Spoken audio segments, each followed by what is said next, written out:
Hello दोस्तों, welcome to SP classes में आपका स्वागत है। मैं आपका अंकित सर। जैसा कि मैंने आपसे पहले से वादा किया था कि आपके तैयारी के लिए मैं आपके लिए फ्री में स्टडी वीडियो डालता रहूँगा। और उसी कड़ी में सबसे पहला जो वीडियो है मेरा वो स्टैटिक जीके का वीडियो है, जिसमें मैं आप लोगों को करेंसी और कंट्री पढ़ाऊँगा। और ये मान के चलिए कि बिहार सेंट्रल एसएससी के अलावा लगभग सारे एग्ज़ाम में इस टॉपिक से एक या दो क्वेश्चन पूछे ही जाते हैं। ठीक है। तो और जैसे कि आप आरआरबी एनटीपीसी की बात करें या बिहार एसएससी सीजीएल की बात करें, अभी इंटर लेवल का तो एग्ज़ाम ही होने वाला है कुछ दिनों के बाद। उसके लिए तो बहुत ही इंपॉर्टेंट वीडियो है ये। आरआरबी एनटीपीसी का भी एग्ज़ाम होने वाला है, टेक्नीशियन का होने वाला है, ग्रुप डी का होने वाला है, बिहार पुलिस, बिहार दरोगा, हर एग्ज़ाम के लिए ये टॉपिक इंपॉर्टेंट है। और बैंकिंग में तो लगभग पूछता क्वेश्चन है, 2 या 3 क्वेश्चन पूछता है। तो ये बहुत ही इंपॉर्टेंट क्वेश्चन है। और उसमें भी जो क्वेश्चन पूछते हैं वो लगभग वो करंट अफेयर से रिलेटेड क्वेश्चन होते हैं। जैसे कि अभी रशिया यूक्रेन क्राइसिस चल रहा है, या इजराइल फिलिस्तीन क्राइसिस चल रहा है, या सीरिया सूडान का क्राइसिस है, या फिर जो भी कंट्री अभी वो जो भी न्यूज़ में कंट्री रहेंगे, ठीक है, उन्हीं से रिलेटेड ये क्वेश्चंस काफ़ी हद तक होते हैं। तो ये चीज़ जो है वो जो कंट्री और जो करेंसी है उसका जो तैयारी है वो मैं आप लोगों को कुछ ट्रिक के माध्यम से करवाने की कोशिश करूंगा। बट एक चीज़ हमेशा से आप लोगों को याद रखना है कि जो ट्रिक है वो केवल हेल्प के लिए होता है। ठीक है, उसको बेस बना करके नहीं चलना है। ठीक है, क्योंकि आप लोग को बहुत ही ज़्यादा मेहनत करना है। कट ऑफ जिस तरीके से अभी हाई हो रहा है, ठीक है, और बिहार एसएससी को खास करके जिस तरीके से बिहार एसएससी का जो रवैया है कि एक एग्ज़ाम के बाद फिर अगला एग्ज़ाम, एक अगला एग्ज़ाम के बाद दूसरा एग्ज़ाम, फिर वो एग्ज़ाम कैंसिल होगा, फिर दूसरा एग्ज़ाम, तो कट ऑफ का लेवल काफ़ी हाई चला जाता है बिहार में लगभग सारे एग्ज़ाम का। ठीक है, तो आपको केवल ट्रिक के बेसिस पे आपको ट्रिक आपके लिए एक हेल्प होगा, एक सहारा होगा आपके लिए। ट्रिक आपको कभी उसको एक बेस बना करके नहीं चलना है। ठीक है, तो आपका ज़्यादा टाइम बर्बाद करने नहीं करना चाहूँगा और मैं स्टार्ट करता हूँ करेंसी का। और मैं आपको इस तरीके से पढ़ाऊँगा ना, मैं आपको करेंसी और कैपिटल नहीं पढ़ाऊँगा। मैंने ये कोशिश किया है कि जैसे एक मतलब रुपी हो गया या फिर डॉलर हो गया, तो डॉलर का जितना भी कंट्री है ना जिसमें डॉलर चलता है वो सभी को मैं आपको एक ही जगह पे बता दूंगा। तो उससे क्या होगा ना कि आप लोग को याद करने में आसानी होगी। और उससे ये भी होगा कि जब एग्ज़ाम में क्वेश्चन आएंगे ना तो आपके दिमाग में वो चीज़ टिक आउट हो जाएगा। अगर आपको याद नहीं भी रहेगा ना तो टिक हो जाएगा कि नहीं, ये हम डॉलर में नहीं पढ़े थे, किसी और का होगा मुझे नहीं पता है, बट ये डॉलर में हम नहीं पढ़े थे। तो ये एग्ज़ाम में वो इतना इंट्यूशन काम करता है और आपका वो क्वेश्चन सही हो जाएगा। और यही एक दो क्वेश्चन से जो अच्छे स्टूडेंट होते हैं ना वो आउट होते हैं। जो नहीं पढ़ने वाले हैं वो तो आउट ही रहेंगे, लेकिन जो पढ़ने वाले स्टूडेंट जो आउट होते हैं ना वही छोटे छोटे क्वेश्चन से आउट हो जाते हैं। तो चलिए स्टार्ट करते हैं हम। ठीक है, रुपी, मैं स्टार्ट करता हूँ रुपी से। तो आप लोगों को पता है कि इंडिया में तो रुपी होता ही है, वो इंडिया का तो आपको याद करने की कोई ज़रूरत ही नहीं है। अब आइए ट्रिक क्या है। ट्रिक ये है कि इंडिया में जितने भी आदमी के पास पैसा होता है, ठीक है ना, मतलब जितने भी मैन के पास पैसा होता है ना, उसके पास जो लड़कियां आ जाती हैं और उसको बोलती हैं कि सर आप मेरे साथ एक सेल्फी ले लो। ठीक है, जैसे शाहरुख खान जहाँ भी खड़ा हो जाता है तो चारों तरफ लड़कियां आ जाती है और बोलती है कि सर मुझे एक सेल्फी दे दो। ठीक है, तो याद करने का तरीका क्या है कि मैन मिस पिक। ठीक है, एक मैन है, ठीक है, जिसके पास लड़कियां जाती है किसके लिए, पिक के लिए। तो आइए याद करते हैं, MAN मैन, MISS मिस और PIC पिक। तो MA से हो गया मॉरिशस, N से हो गया नेपाल, अगला M से हो गया मालदीव्स। यहाँ पर 2 M है, एक से मॉरिशस और एक से मालदीव्स। ठीक है, I से हो गया इंडोनेशिया, S से हो गया श्रीलंका, S से हो गया सीशेल्स, फिर P से हो गया पाकिस्तान, I से हो गया इंडिया और C से हो गया सेलोन। ठीक है, इसमें एक और चीज़ है ना कि इसमें क्वेश्चन जो होते हैं वो 2 कैटेगरी से पूछे जाते हैं। जो पहला कैटेगरी होता है वो डायरेक्टली आपसे क्वेश्चन पूछेगा कि सीशेल्स का मुद्रा क्या है या फिर श्रीलंका का मुद्रा क्या है। ठीक है ना, तो आप डायरेक्टली आंसर दीजिएगा। दूसरा टाइप का जो क्वेश्चन होता है ये क्या होता है, स्पेशली बैंकिंग में ज़्यादातर होता है, क्या होता है कि निम्नलिखित में से ऐसा कौन से देश है जिसकी मुद्रा जो है वो रुपया नहीं है या फिर रुपया है, इस तरीके से पूछा जाएगा। ठीक है, तो और एक और बात याद रखिएगा कि यहाँ पे जितने भी कंट्री है ना जिसका मुद्रा रुपया है, वो सारे का मुद्रा जो वैल्यू होता है वो सबका अलग अलग होता है। ठीक है, पाकिस्तान में अलग वैल्यू होता है, चाइना में सॉरी सिलोन में अलग वैल्यू होता है, नेपाल में अलग वैल्यू होता है। ठीक है, तो कभी भी इससे कंफ्यूज नहीं करना है ना कि इंडिया का रुपया वही है जो वहाँ का रुपया है, जो नेपाल का रुपया है। ठीक है, यहाँ के रुपया पे महात्मा गांधी का फोटो है, नेपाल पे रुपया पे किसी और का फोटो होगा। ठीक है, टोटली डिफरेंट होता है, बस केवल आपको याद करने के लिए। ठीक है, और रुपया भी जो है ना, जो जिसका रुपया भी है उसको भी हम लोग रुपया ही भी समझ के याद करेंगे। ठीक है, चलिए तो एक बार और रिवीजन आप लोग करवा देते हैं। रुपी का क्या होगा? मैन मिस पिक। तो मैन से क्या हो गया? एम से हो गया मॉरिशस, एन से हो गया नेपाल, एम से हो गया मालदीव्स, आई से हो गया इंडोनेशिया, एस से हो गया श्रीलंका, एस से हो गया सीशेल्स, फिर पी से हो गया पाकिस्तान, आई से हो गया इंडिया, सी से हो गया सिलोन। चलिए अब अगला पाउंड। पाउंड हम लोग को पता है कि पाउंड कहाँ का करेंसी होता है? वो यूके का करेंसी होता है। ये तो सबको पता है, तो बताने की कोई ज़रूरत नहीं है। लेकिन ये सब किसी को नहीं पता होगा ना कि अभी जो यूनाइटेड किंगडम ब्रिटेन में है, जो इकोनॉमिक क्राइसिस का दौर चल रहा है, ठीक है। और इसी वजह से जो यूके का जो पाउंड है वो क्या हो गया? वो कम हो गया है, ठीक है, उसका वैल्यू। तो मतलब पाउंड का वैल्यू कम हो गया, मतलब क्या? लेस हो गया है, ठीक है। तो पाउंड का क्या हो गया? UK less. यूके से क्या हो गया? United kingdom. एल से हो गया लेबनान, ई से हो गया इजिप्ट, एस से हो गया सदर्न सूडान मतलब दक्षिणी सूडान, और एस से हो गया सीरिया, ठीक है। और एक और पॉइंट मैं बताना चाहूँगा कि इस देश के बारे में जो भी इंपॉर्टेंट पॉइंट होगा ना, वो भी मैं आपको डील करता चला जाऊँगा यहाँ पे, ठीक है। तो एस से हो गया सदर्न सूडान और एस से हो गया सीरिया, ठीक है। एक चीज़ आप लोग याद रखिएगा, जो दक्षिणी सूडान है वो ऐसा देश है जो सबसे जल्दी, मतलब जो सबसे रिसेंट में उसको क्या हुआ है, वो उसको आज़ादी मिली है। वो कब मिला है? वो 2011 में मिला है। चलिए तो एक बार पाउंड का फिर से हम रिवीजन मार लेते हैं। पाउंड का क्या होगा? यूके लेस, ठीक है। तो यूके से क्या होगा? United kingdom. एल से क्या होगा? लेबनान, ई से क्या होगा? इजिप्ट, एस से क्या होगा? सदर्न सूडान, और एस से क्या हो गया? सीरिया। चलिए अगला है पेसो। पेसो को याद करने के लिए आपको क्या करना है? मैकबुक होता है, मैकबुक सब लोग जानते हैं, मैकबुक होता है। तो मैकबुक एक तरह का कंप्यूटर है, ठीक है, जिसमें क्या होता है? सीपीयू होता है। तो एम ए सी मैक, सी से कंप्यूटर और सीपीयू, ठीक है। और एक और चीज़, पेसो जो है ना, वो लगभग लगभग ऑलमोस्ट वैसे ही साउदर्न जो अमेरिका है, साउथ अमेरिका है, उसमें लगभग लगभग सारे जो देश हैं उसका जो मुद्रा है वो क्या है? पेसो है। आपको याद करने के लिए बहुत एग्जाम में काम आएगा, ठीक है, कि पेसो किसका मुद्रा है। तो साउदर्न अमेरिका का जितने भी कंट्री है, साउथ अमेरिकन कंट्री, ठीक है ना, उस सारे की मुद्रा क्या है? वो पेसो है, ठीक है। एम ए सी मैक, सी से कंप्यूटर और सी पी यू, ठीक है। मैक सी सी पी यू कहाँ का है? पेसो का है। तो चलिए एम से क्या हो गया? मैक्सिको, ए से हो गया अर्जेंटीना, सी से हो गया चिली, अगला सी से हो गया क्यूबा, और एक और सी से हो गया कोलंबिया, ठीक है। और पी से हो गया फिलीपींस, और यू से हो गया यूरुग्वे। देखिए मैं अभी आप लोग को साउथ अमेरिका का दिखलाऊंगा मैप। देखिए साउथ अमेरिकन मैप ये है। देखिए ये हो गया आपका सारा कंट्री हो गया। देखिए यहाँ पे एक हो गया यूरुग्वे, ये हो गया चिली, ये हो गया यहाँ पे, देखिए ये हो गया यहाँ पे क्यूबा, ठीक है, ये हो गया कोलंबिया, ठीक है। लगभग लगभग सारे कंट्री जो हैं वो वहाँ पे वही है, ठीक है। मैक्सिको हो गया, ये भी साउथ अमेरिकन कंट्री नहीं है, नॉर्थ अमेरिकन है, लेकिन अमेरिका के नीचे है, तो मतलब इसको भी याद करने के लिए साउथ अमेरिका याद कर लीजिए, ठीक है। तो लगभग लगभग हाँ, एक और इसमें एक ऐसे भी कंट्री है जो एशियन कंट्री है, जो फिलीपींस है वो एशियन कंट्री है। तो पेसो का याद करने के लिए हम लोग क्या याद करेंगे कि मैक नाम का एक कंप्यूटर था जिसमें क्या था? सीपीयू था। तो एम से क्या हो गया? मैक्सिको हो गया, ए से क्या हो गया? अर्जेंटीना, सी से क्या होगा? चिल्ली, अगला सी से क्या हो गया? क्यूबा, और एक और सी से क्या हो गया? कोलंबिया, पी से क्या हो गया? फिलीपींस, और यू से क्या हो गया? उरुग्वे, ठीक है। चलिए अब आगे हम लोग चलिए अब आगे चलने से पहले अब हम लोग पहले यूरोपियन कंट्रीज़ के बारे में कुछ जान लेते हैं, ठीक है। यूरोप में जो भी कंट्री हैं उसके बारे में। एक तो कॉमन मुद्रा है यूरोप का, हर लोग को पता है, वो क्या है? वो यूरो है।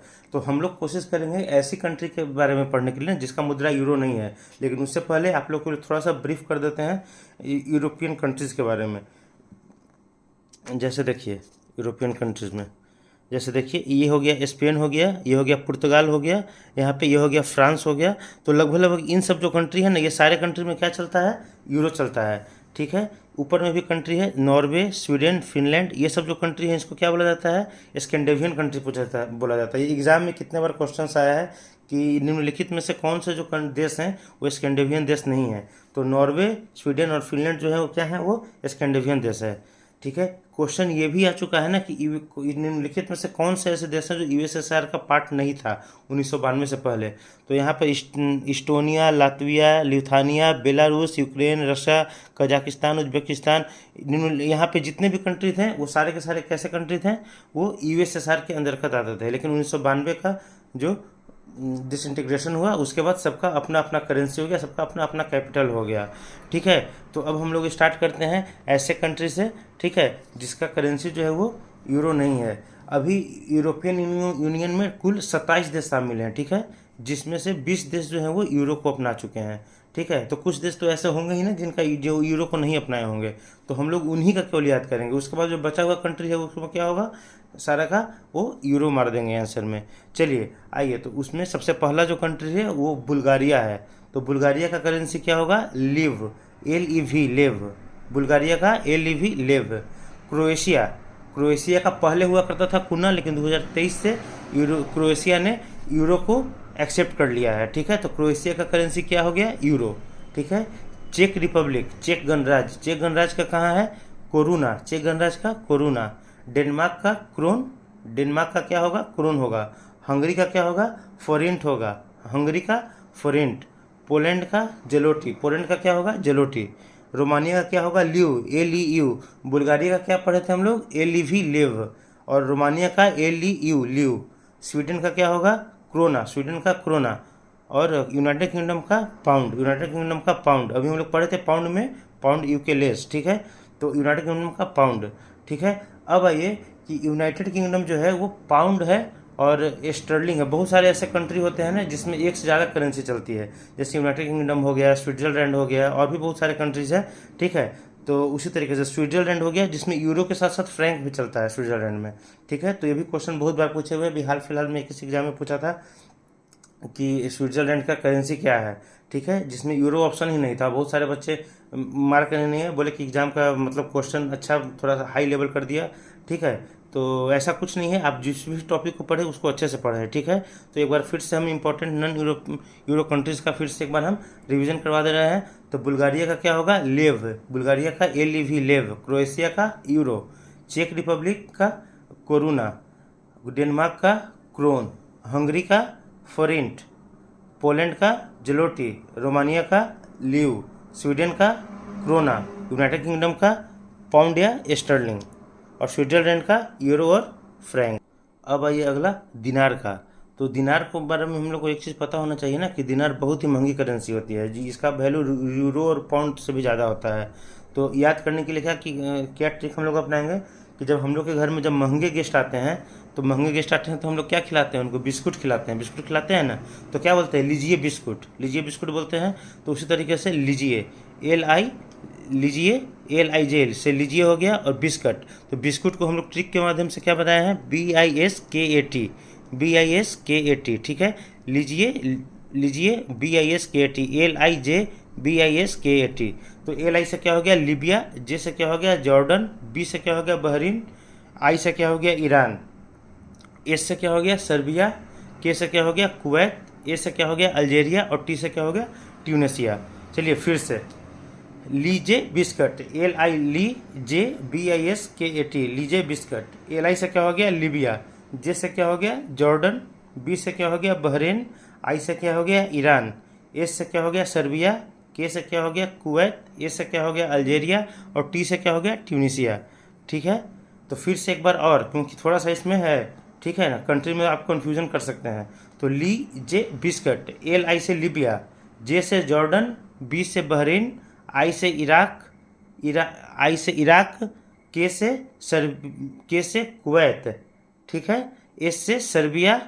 A से अल्जीरिया। और T से ट्यूनेशिया। चलिए अगला आते हैं डॉलर। तो डॉलर में तो आप लोग को एक चीज़ पता होगा कि डॉलर कहाँ का है, USA का है। ठीक है, तो USA में क्या होता है ना, USA में हर लोग बहुत कॉफ़ी पीते हैं, क्योंकि वहाँ पर ठंड बहुत ज़्यादा है। तो कॉफ़ी पीने के लिए, और किस कंपनी का कॉफ़ी पीना पसंद करते हैं लोग, ताज कंपनी का कॉफ़ी पीना पसंद करते हैं। और वहाँ के हर लोग डिसिप्लिन होते हैं, तो हर लोग लाइन में लग के कॉफ़ी पीते हैं। किस कंपनी का, तो ताज कंपनी का। तो याद करने के लिए हम लोग कॉफ़ी को हम लोग काफ़ी बोले हैं, CAFI। और TAJ ताज होता है, तो हम TAZ कर दिए हैं ताज को। ठीक है, और LIN लाइन। और कहाँ पे, USA में। ठीक है, तो आइए याद करते हैं। CA से क्या हो गया, कनाडा। CA से कनाडा। FI से फिजी। देखिए आप लोग को अभी लग रहा होगा ना कि ये ट्रिक थोड़ा सा टेढ़ा है, लेकिन ये 2 से 3-4 दिन अगर आप लगातार इस चीज़ को कर लीजिएगा ना, तो आपको लगेगा ना कि ये बहुत आसान ट्रिक है। ये कोई ट्रिक नहीं है, ये बस केवल याद करने का एक तरीका है। ठीक है ना, कि हर एक करेंसी है, उसमें कितना कंट्री है, हर को हम एक ही जगह मिला करके आप लोग को दे रहे हैं। ये बहुत टफ काम है, ये बहुत ईजी काम नहीं है। ठीक है ना, चलिए आगे आगे आते हैं। CA से कनाडा। FI से फिजी। ठीक है, FI से फिजी। और T से ताइवान। S से ऑस्ट्रेलिया। और यही जो जेड है, जे की जगह पे जो जेड है वो जेड क्या हो गया, जिम्बाब्वे हो गया, एल आई से लाइबेरिया हो गया, और एन ई से न्यूजीलैंड। ठीक है, तो ऑस्ट्रेलिया अगर आपको याद है ना, तो याद रखना, जैसे इंडिया और पाकिस्तान दोनों में रुपया चलता है, नेपाल में रुपया चल रहा है। ठीक है, तो उस तरीके से ऑस्ट्रेलिया और न्यूजीलैंड जो हो क्या है, वो एकदम काफ़ी नज़दीक है। ठीक है ना, तो वहाँ का याद करने के लिए आप लोग को ऑस्ट्रेलिया और न्यूजीलैंड याद कर लीजिएगा ऐसे ही। तो लेकिन चलिए फिर से एक बार ट्रिक को हम रिविजन करते हैं। काफ़ी, ताज, लाइन, सी ए से कनाडा, एफ आई से फिजी, टी से ताइवान, ए से ऑस्ट्रेलिया, जेड से जिम्बाब्वे, एल से लाइबेरिया, एन ई से न्यूजीलैंड। ठीक है, अब आइए, और एक और भी कंट्री है सिंगापुर, जहाँ पे डॉलर होता है। सिंगापुर बहुत इंपॉर्टेंट कंट्री है, बहुत ही एग्जाम में क्वेश्चन पूछता है सिंगापुर का, तो इसीलिए हमको मिला 6 7 8 क्वेश्चन हमको मिला सिंगापुर का करेंसी से, तो मैंने इसे फिर से वहाँ पे लिख लिया है। ठीक है, तो मैं जो भी है वो हर चीज़ एनालिसिस किया हुआ है। ठीक है, बिना एनालिसिस का कुछ नहीं है यहाँ पे। ठीक है, चलिए, तो सिंगापुर का भी क्या हो गया। चलिए आगे आते हैं, तो रूबल में आते हैं। रूबल, रूबल हमेशा एग्जाम में पूछता है कि रूबल का क्या है, रूबल किस किस देश का करेंसी है। ठीक है, तो रूबल में ही छुपा हुआ है वो दोनों देश। आर यू से हो गया रसिया, ठीक है, और बी एल ई से बेलारूस। तो आप कभी जिंदगी में नहीं भूलेंगे इस चीज़ को। आर यू से रसा, रसा का क्या हो गया, रूबल, और बी एल ई जो बचा है रूबल में, उसमें बी एल ई से बेलारूस। तो एकदम कंफर्म आप मतलब कभी भूल ही नहीं सकते हैं। रूबल करेंसी का नाम कैसे है, आर यू रसा से, और बी एल ई से बेलारूस से। अब चलिए हम लोग पढ़ते हैं रूबल के बाद किसका हम लोग पढ़ रहे हैं। रूबल के बाद हम लोग पढ़ रहे हैं येन और ईवान का। ठीक है, रूबल में हम लोग देख लिए, रूबल में रशिया और बेलारूस। अब भाई येन और ईवान, येन और ईवान जो है ना वो काफ़ी कंफ्यूजिंग है, एग्जाम में आ गया ना, तो एग्जाम का प्रेशर अगर सामने रहता है ना, तो येन और ईवान दोनों एक ही तरीके का दिखता है, और जापान की जगह पे चाइना मार देते हैं, चाइना की जगह पे जापान मार देते हैं। तो इससे बचने के लिए मैं अभी आप लोग को कंफर्म पूरी ज़िंदगी आप लोग कभी नहीं भूलिएगा। ठीक है, जापान का येन होता है। ठीक है, जापान का येन अगर आप लोग को नहीं याद है तो आप लोग चाइना का याद कर लीजिए। चाइना का ईवान होता है। देखिए ईवान, ईवान में एन जो होता है ना, उसको अगर आप पलट दीजिएगा तो क्या हो जाएगा, वो ना हो जाएगा। तो चाइना, ईवान में एन अगर को पलट दीजिएगा तो क्या हो गया, चाइना हो जाता है। ठीक है, तो अब आप कभी नहीं भूलिएगा, ईवान में अगर एन को पलट देंगे तो ना, ना किस में है, तो चाइना में। जापान में ना नहीं है, अन है। ठीक है, तो ईवान को पलट देंगे तो क्या हो जाएगा, ना, तो ना किस में है, चाइना में है। तो जापान का येन और चाइना का ईवान। चाइना का एक और भी करेंसी होता है जिसको हम लोग मिनबी बोलते हैं। अभी एग्ज़ाम में हाल फिलहाल क्वेश्चन आया था कि चाइना का करेंसी क्या है। ठीक है, उसमें ईवान नहीं था। ठीक है, उसमें रेगमिनबी था। जिस तरीके से भारत में चलता है ना, रुपया भी चलता है और नोट भी चलता है। तो रुपया छोटा डिनोमिनेशन होता है और नोट क्या होता है, वो बड़ा डिनोमिनेशन होता है। ठीक है, तो उसी तरीके से चाइना में भी ईवान और रेगमिनबी का सेम कनेक्शन है। ठीक है, अब हम लोग आते हैं रियाल में। अब हम लोग होपफुल हैं कि आप जब येन और ईवान में कभी कंफ्यूजन नहीं कीजिएगा। येन किसका, जापान का, और ईवान, ईवान में येन बदल देंगे तो ना हो जाएगा। तो ना किसका है, चाइना, तो चाइना का ईवान या रेगमिनबी। अब आइए रियाल का। ठीक है, अब आप लोग आइए रियाल, हम लोग रियाल का पढ़ते हैं। तो रियाल का पढ़ने से पहले हम लोग देखते हैं यहाँ पे कंट्री। ठीक है, जो भी गल्फ़ कंट्रीज है, तो गल्फ़ कंट्रीज़ में यहाँ पे ओमान है, यमन है, ये सब कंट्री है, यमान, यमन, ईरान, ये सब सब लोग क्या है, गल्फ़ कंट्री है। तो रियाल में जिसके अंत में अन आएगा ना, उसमें रियाल चलता है। और एक हो गया साउथ अफ्रीका, उसके साथ एक साउथ अफ्रीका आ जाता है। ठीक है, तो क्या हो गया, रियाल का पढ़ने के लिए ईरान, यमन, ओमान और south Africa. Iran, Yemen, Oman और साउथ अफ्रीका, ये दोनों, ये सब जो कंट्री है जहाँ क्या चलता है, वो वहाँ रियाल चलता है।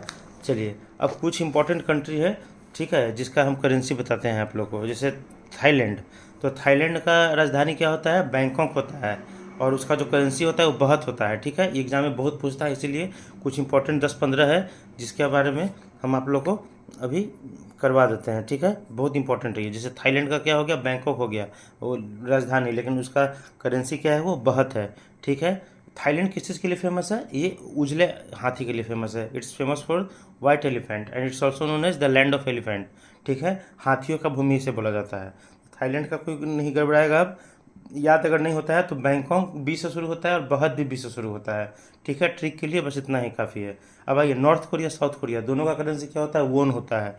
आपको पता है कि नॉर्थ कोरिया का जो लीडर है उसको हारना कभी पसंद नहीं है, उसको हमेशा जितना ही पसंद है।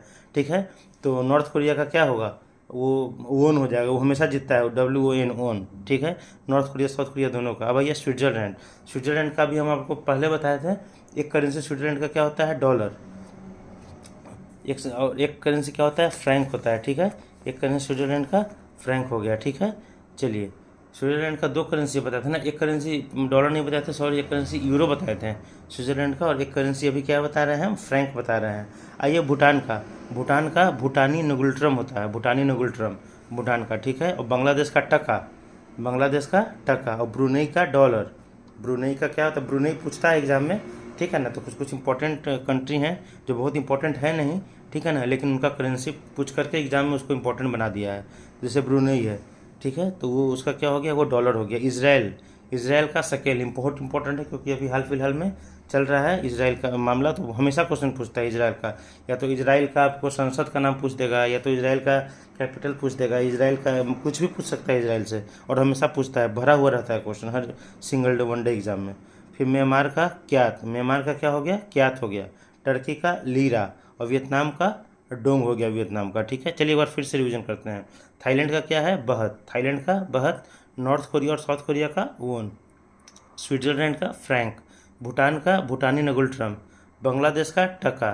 ब्रुनेई का डॉलर। इसराइल का शकेल। म्यांमार का क्यात। टर्की का लीरा। वियतनाम का डोंग। दोस्तों, तो अभी तक हमने जो पढ़ा वो क्या पढ़ा, वो currency, important country and it's currency, जो एग्ज़ाम के लिए काफ़ी इम्पोर्टेंट थे, ठीक है। चलिए एक क्विक रिवीजन हो जाएगा आज आप लोगों का पॉलिटी को लेकर के। हम सोचें कि एक छोटा सा एक ऐसे 5 मिनट का एक आप लोग के लिए एक पॉलिटी का एक रिवीजन करवा देते हैं, ठीक है ना। क्यों रिवीजन नहीं है, इंपॉर्टेंट भी है, आप लोग पूरा एक बार कर लीजिएगा तो फिर आप लोग को इस चीज़ का अनुभव होगा, ठीक है। अनुसूची तो कितना, भारतीय संविधान में कितना अनुसूची है, 12 अनुसूची, 22 भाग है, और 395 से ज़्यादा क्या है, अनुच्छेद है।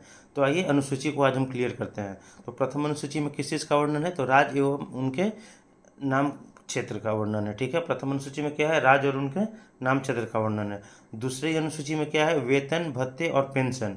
दूसरी अनुसूची में क्या है, वेतन भत्ते और पेंशन। लेकिन ये इंपॉर्टेंट नहीं है, ये सबको याद है, वेतन भत्ते और पेंशन। बट अब क्या हो रहा है, एग्जाम अब ये पूछता ही नहीं है कि सेकंड अनुसूची में है क्या। अब एग्जाम में पूछता है कि निम्नलिखित में से किनका जो पेमेंट है वो सेकंड अनुसूची के अंतर्गत नहीं किया जाता है। अब एग्ज़ाम जो भी है वो अब खुद को अपग्रेड कर लिया है पहले से, ठीक है। हमारा बताने का मकसद ये है कि आप किस तरीके से पढ़ाई करें, ठीक है। तो सेकंड अनुसूची में क्या है, वेतन भत्ते और पेंशन। किसका वेतन भत्ता का बात किया जा रहा है, तो भारत का राष्ट्रपति का, राज्यपाल का, लोकसभा के अध्यक्ष उपाध्यक्ष का, राज्यसभा के सभापति और उपसभापति का, राज्य विधानसभा और विधान परिषद के अध्यक्ष और उपाध्यक्ष, और विधान परिषद के सभापति और उपसभापति, सुप्रीम कोर्ट के जज, हाई कोर्ट के जज, और कैग। एग्ज़ाम में बहुत बार क्वेश्चन पूछा जाता है कि हाई कोर्ट के जज का जो पेमेंट होता है वो कहाँ के कंसोलिडेटेड फंड से दिया जाता है, हमेशा से क्वेश्चन पूछा जाता है, ठीक है। तो आप लोग एक बार इस पर जब भी आप लोग अध्ययन करें, जब या पढ़ाई करें, तो इस चीज़ को एक बार दिमाग में ज़रूर बैठा लें, ठीक है, कि हमको ओवरऑल मतलब थॉरो इन्फॉर्मेशन लेना है, क्योंकि अब एग्ज़ाम पहले की तरह नहीं रहा, ठीक है। चलिए अब विधान परिषद, यहाँ पे चर्चा है कि विधान परिषद का सभापति और उपसभापति का, तो हम यहीं पे ये चीज़ क्लियर कर लेंगे ना कि बिहार, इंडिया में कितने ऐसे राज्य हैं जिसमें विधान परिषद का गठन किया गया है। तो अभी तक फिलहाल 6 राज्य हैं जिसमें विधान परिषद का गठन किया गया है। कौन कौन है, तो आंध्र प्रदेश है, तेलंगाना है, कर्नाटका है, महाराष्ट्र है, बिहार है, और उत्तर प्रदेश है। आंध्र प्रदेश, तेलंगाना, कर्नाटका, महाराष्ट्र, बिहार और उत्तर प्रदेश। चलिए अब आते हैं तीसरी अनुसूची में शपथ की चर्चा की गई है, ठीक है। चौथी अनुसूची में राज्यसभा के सीटों का आवंटन किया गया है। 5th अनुसूची में SC और ST एरिया जो हैं उसके एडमिनिस्ट्रेशन, उसके प्रशासन को की चर्चा की गई है 5th में, ठीक है। और 6th में अमे मित्र, एक ट्रिक है अमे मित्र कि असम, मेघालय, मिजोरम और त्रिपुरा, ये 4 राज्य हैं जिसमें जो ST एरियाज़ जो है ना उसके प्रशासन के बारे में चर्चा की गई है। कन्फ्यूजन कभी भी मत कीजिएगा, अगर एग्जाम में क्वेश्चन पूछे कि SC ST के प्रशासन की चर्चा किस अनुसूची में की गई है, तो वो अनुसूची 5 में। और ये 4 राज्य अमे मित्र, असम, मेघालय, मिजोरम और त्रिपुरा, ये 4 राज्य की अगर चर्चा करें तो आपको क्या बताना है कि 6th अनुसूची में, मतलब 6ठी अनुसूची में। अब आइए 7th अनुसूची, बहुत इंपॉर्टेंट अनुसूची है, मतलब लगभग सारे एग्जाम में इस अनुसूची से क्वेश्चन भर भर के रहता है, ठीक है। तो ये बहुत ही इंपॉर्टेंट अनुसूची है, ठीक है। तो मूल संविधान में कितना था, इसमें पहले तो सूची 3 तरीके का होता है, एक संघ सूची, एक राज्य सूची, एक समवर्ती सूची। तो मूल संविधान में कितनी सूची, संघ सूची में कितने विषय थे? तो 97 थे। राज्य सूची में 66 और समवर्ती सूची में 47। लेकिन 42वां संवैधानिक संशोधन 1976 में क्या किया गया कि राज्य सूची के 5 विषय को उठा करके समवर्ती सूची में डाल दिया गया, और इसके वजह से जो राज्य सूची का जो संख्या है वो 61 हो गया और समवर्ती सूची का 52। ठीक है। और अभी फिलहाल संघ सूची में 100 विषय, राज्य सूची में 61 विषय और समवर्ती सूची में 52 विषय हैं। तो क्वेश्चन ये भी बनता है ना कि ऐसे कौन से, ये हमेशा से क्वेश्चन पूछता है, अभी भी आई है कि ऐसे कौन से 5 जो विषय थे जिन्हें राज्य सूची से हटा करके समवर्ती सूची में डाला गया था। ठीक है। और एक और आप बात समझ लीजिए, अगर किसी भी चीज़ को राज्य सूची से उठाकर समवर्ती सूची में डाला जाता है तो हमारे यहाँ सेंटर को, यूनियन को काफ़ी मजबूत बनाया जाता है। ठीक है। तो उसके अंतर्गत जो डाला गया था वो लगभग सारे एग्जाम में ये क्वेश्चन पूछा हुआ है कि शिक्षा किस सूची में है, या जंगल, या फिर जानवरों और पक्षियों का संरक्षण किस सूची में है। ये सारे एग्जाम में क्वेश्चन पूछा गया है। तो थोड़ा सा इसको अच्छे से देख लीजिएगा। इसमें 5 कौन कौन सा? तो शिक्षा था, जंगल था, जंगल के जानवर और पक्षियों का संरक्षण, बाट और माप मतलब माप और तौल, ठीक है, और न्याय प्रशासन। ये 5 चीज़ जो था वो 42वें संवैधानिक संशोधन 1976 के द्वारा राज्य सूची से हटा करके कहाँ दे दिया गया? समवर्ती सूची में दे दिया गया। चलिए अब आइए आप 8वीं अनुसूची की तरफ। 8वीं अनुसूची में भाषाएं का चर्चा है। मूल संविधान में कितनी भाषाएं थी? तो 14 भाषाएं थी। लेकिन अभी वर्तमान में कितनी भाषाएं हैं? तो 22 भाषाएं हैं। तो 8 भाषाएं कब कब जोड़ी गई ये भी हम लोग देख लेते हैं। तो 1967 में 21st अमेंडमेंट के तहत एक लैंग्वेज को 8th अनुसूची में 1967 में सिंधी भाषा को जोड़ा गया। ठीक है। 21st कॉन्स्टिट्यूशन अमेंडमेंट के द्वारा 1992 में 71st कॉन्स्टिट्यूशन अमेंडमेंट के तहत 3 लैंग्वेज को जोड़ा गया। कौन कौन? कोंकणी, मणिपुरी और नेपाली। 2003 में 52वां 92nd कॉन्स्टिट्यूशन अमेंडमेंट में बोडो, डोंगरी, मैथिली और संथाली, ये 4 लैंग्वेज को जोड़ा गया। अब आइए आगे 9th शेड्यूल में, 9वीं अनुसूची में ये भूमि सुधार के अंतर्गत इसे जोड़ा गया पहले संवैधानिक संशोधन के अंतर्गत। 10वीं अनुसूची में आइए दल बदल, जिसको डिफेक्शन बोलते हैं, इसकी चर्चा की गई है और इसे 52वां संवैधानिक संशोधन 1985 के द्वारा जोड़ा गया। ठीक है। 11th शेड्यूल में आइए, इसमें पंचायतों की चर्चा की गई है और पंचायतों का पावर का चर्चा की गई है, और इसके तहत पंचायत को 29 सब्जेक्ट पे शक्तियाँ प्रदान की गई है। ठीक है। ये क्वेश्चन 29 सब्जेक्ट बहुत इंपॉर्टेंट है, इसको याद रखिएगा। बीपीएससी तक भी क्वेश्चन ये पूछा हुआ है। तो ये 73rd कॉन्स्टिट्यूशनल अमेंडमेंट 1992 के तहत इसे जोड़ा गया। 12वां नगर पालिका की शक्तियों का वर्णन है, जिसके अंतर्गत 18 सब्जेक्ट को जोड़ा गया है, और ये 74वां संवैधानिक संशोधन 1992 के अंतर्गत जोड़ा गया। चलिए साथियों, अब इसी के साथ मैं आपसे विदा लेता हूं, और नेक्स्ट वीडियो का आप लोग इंतज़ार कीजिए। और नेक्स्ट वीडियो मैं सोच रहा हूं कि जो इम्पोर्टेंट मई में जितने भी दिवस हुए हैं और इनसे रिलेटेड जो भी चर्चाएं हैं, मैं उस चीज़ को आपके सामने पेश करूंगा। चलिए चैनल को सब्सक्राइब कीजिए, लाइक कीजिए अगर आपको पसंद आता है तो, ठीक है, और प्रमोट कीजिए। चलिए बहुत बहुत धन्यवाद। Good night.